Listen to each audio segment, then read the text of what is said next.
Hello friends, आप सभी का अपने HDS ट्यूटोरियल पर स्वागत है। आज हम JCRT 8 क्लास का हिंदी का चैप्टर 9 का क्वेश्चन आंसर करने वाले हैं। चैप्टर 9 का नाम है क्या निराश हुआ जाए। तो वीडियो के साथ बने रहिए और कहीं पर दिक्कत होगी तो मुझे कमेंट कर दीजिएगा। तो चलिए देखते हैं क्वेश्चन आंसर। इस वीडियो पर हम लोग सिर्फ पार्ट से का प्रश्न उत्तर करेंगे। तो चलिए, पहला नंबर है, लेखक ऐसा क्यों कहता है कि हर व्यक्ति संदेह की दृष्टि से देखा जा रहा है। तो इसका आंसर हो जाएगा, लेखक का कहना है कि हर व्यक्ति संदेह की दृष्टि से देखा जा रहा है क्योंकि आज समाज में आरोप प्रत्यारोप का कुछ ऐसा वातावरण बन गया है कि जैसे देश में कोई ईमानदार आदमी ही नहीं रह गया है। जो जितने ऊंचे पद पर है उनमें उतने ही अधिक दोष खोजकर दिखाए जा रहे हैं, जैसे इनमें कोई गुण ही ना हो। क्लियर है? तो इसे आप लोग नोट डाउन कर लीजिए। उसके बाद हम लोग देखेंगे दूसरा नंबर की ओर। दूसरा नंबर का प्रश्न है, लेखक ने स्वीकार किया है कि लोगों ने उन्हें भी धोखा दिया है, फिर भी वह निराश नहीं है। आपके विचार से इसका क्या कारण हो सकता है? तो इसका आंसर हो जाएगा, लेखक ने स्वीकार किया है कि लोगों ने उसे भी धोखा दिया है, फिर भी वह निराश नहीं है।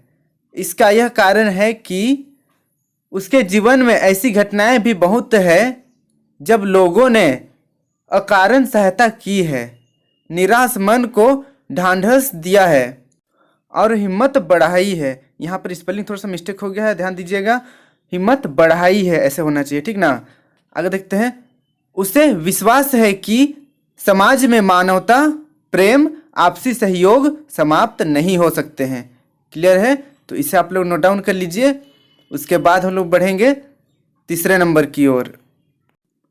तीसरा नंबर का प्रश्न है, जीवन के महान मूल्यों के बारे में लोगों की आस्था क्यों हिलने लगी है।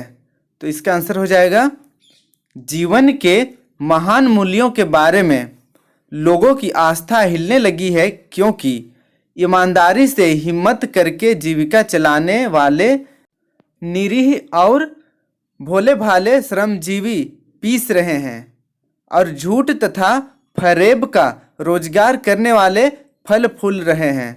ईमानदारी को मूर्खता का पर्याय समझा जाने लगा है। सच्चाई केवल भीरू और बेबस लोगों के हिस्से पड़ी है। क्लियर है? तो इसे आप लोग नोट डाउन कर लीजिए। उसके बाद हम देखेंगे नेक्स्ट नंबर 4 नंबर। 4 नंबर का क्वेश्चन है, किन बातों से पता चलता है कि धर्म एवं आध्यात्मिकता के मूल्य दब गए हैं। तो इसका आंसर हो जाएगा, भारत में आज भी अधिकांश लोगों में सेवा, ईमानदारी, सच्चाई और आध्यात्मिकता के प्रति लगाव है। समाज के उच्च वर्ग को यदि छोड़ दिया जाए तो आज भी भारत में मनुष्य मात्र के प्रति प्रेम, महिलाओं को सम्मान, झूठ और चोरी को गलत समझना आदि मूल्य विद्यमान हैं। वे दब अवश्य गए हैं किंतु समाप्त नहीं हुए हैं। धर्म को कानून से बड़ा समझा जाता है। लोग धर्म के विरुद्ध नहीं जाते हैं, हाँ, कानून की त्रुटियों से लाभ उठाने में संकोच नहीं करते हैं। क्लियर है? तो इसे आप लोग नोट डाउन कर लीजिए। उसके बाद हम लोग देखेंगे 5 नंबर। 5 नंबर देखने से पहले आपसे रिक्वेस्ट है कि अगर अभी तक आप मेरे चैनल को सब्सक्राइब नहीं किए हैं तो सब्सक्राइब कर लीजिए और बेल आइकन को प्रेस कर दीजिए ताकि जब भी मैं नया वीडियो अपलोड करूं आप तक नोटिफिकेशन चली जाए। और वीडियो अच्छी लगी हो तो एक लाइक जरूर कर दें। तो चलिए अब बढ़ते हैं 5 नंबर की ओर। 5 नंबर का प्रश्न है, किसी एक घटना का वर्णन करें जिससे लेखक को यह पता चलता है कि दुनिया से सच्चाई और ईमानदारी लुप्त नहीं हुई है। तो इसका आंसर हो जाएगा, एक बार लेखक ने रेलवे स्टेशन पर टिकट लेते हुए गलती से 10 के बजाय 100 रुपये का नोट दिया और जल्दी जल्दी गाड़ी में आकर बैठ गया। थोड़ी देर में टिकट बाबू उन दिनों के सेकेंड क्लास के डिब्बों में हर आदमी का चेहरा पहचानता हुआ उपस्थित हुआ उसने लेखक को पहचान लिया और बड़ी विनम्रता के साथ हाथ में 90 रुपये रख दिए और बोला, गलती हो गई थी। आपने भी नहीं देखा, मैंने भी नहीं देखा। उसके चेहरे पर विचित्र संतोष की गरिमा थी। इस घटना से लेखक ने यह अनुभव किया कि दुनिया से सच्चाई और ईमानदारी लुप्त नहीं हुई है। क्लियर है? ये सही बात है। बुराइयां जरूर है दुनिया में, ठीक ना, कुछ लोग बुरे हैं परंतु सभी लोग बुरे नहीं हैं। सच्चाई, ईमानदारी अभी भी जिंदा है और कभी खत्म होने वाली नहीं है। क्लियर है? इसे आप लोग नोट डाउन कर लीजिए। उसके बाद हम लोग देखेंगे 6 नंबर। 6 नंबर का प्रश्न है, कविवर रविंद्रनाथ ठाकुर ने अपने प्रार्थना गीत में ईश्वर से क्या प्रार्थना की है? तो इसका आंसर हो जाएगा, कविवर रविंद्रनाथ ठाकुर ने अपने प्रार्थना गीत में ईश्वर से प्रार्थना की है कि संसार में केवल नुकसान ही उठाना पड़े, धोखा ही खाना पड़े तो ऐसे अवसरों पर भी हे प्रभु मुझे ऐसी शक्ति दो कि मैं तुम्हारे ऊपर संदेह ना करूं। क्लियर है? रविंद्रनाथ ठाकुर ईश्वर से प्रार्थना करते हैं कि कुछ भी हो जाए, मुश्किल घड़ी आए, कुछ भी हो जाए, नुकसान उठाना पड़े, लेकिन मैं आप पर दोष ना लगाऊं कि आपने मुझे ऐसे क्यों कर दिया। ठीक ना? ये हम लोगों को भी करना चाहिए। हम लोग तुरंत भगवान को दोष देने लग जाते हैं कि ये भगवान ऐसे क्यों हो गया। क्लियर है? अब हम लोग देखते हैं 7 नंबर। एक्चुअल में ये पार्ट से आगे का एक क्वेश्चन है, ठीक ना। 2 क्वेश्चन मैं दूंगा यहाँ पर पार्ट से आगे का, तो आप लोग लिखना चाहते हो तो लिख सकते हैं और नहीं लिखना चाहते हैं तो कम से कम जरूर एक बार सुन लीजिए।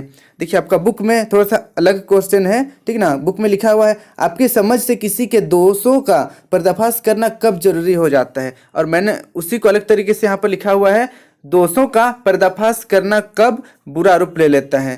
तो चलिए इसको भी पढ़ ही लेते हैं हम लोग। आंसर हो जाएगा, जब कोई व्यक्ति हर समय दूसरे के दोषों और अवगुणों का बखान करता है तब लोग उसे भी गलत समझने लगते हैं। उस समय दोषों का पर्दाफाश करना बुरा रूप ले सकता है। जब कोई व्यक्ति किसी महफिल या विद्वानों की सभा में दूसरे लोगों की आलोचना करता है तब वह हंसी का पात्र बन जाता है। क्लियर है? इसे लिखना चाहे तो लिख सकते हैं। उसके बाद हम लोग बढ़ते हैं अब एक और एक्स्ट्रा क्वेश्चन 8 नंबर, ठीक ना। 8 नंबर का प्रश्न है, लेखक दोषों का पर्दाफाश करते समय किस बातों से बचने के लिए कहता है? तो इसका आंसर हो जाएगा, लेखक दोषों का पर्दाफाश करना बुरा नहीं मानता, पर कई बार किसी के दोषों का पर्दाफाश करते समय हम उसमें रस लेने लगते हैं और उसके दोषों का उद्घाटन करना ही हमारा एकमात्र कर्तव्य मान लेते हैं, जो सर्वत्र अनुचित है। अतएव लेखक दोषों का पर्दाफाश करते समय उनके उद्घाटन में रस लेने से बचने के लिए कहता है, क्योंकि बुराई में रस लेना ठीक नहीं। क्लियर है?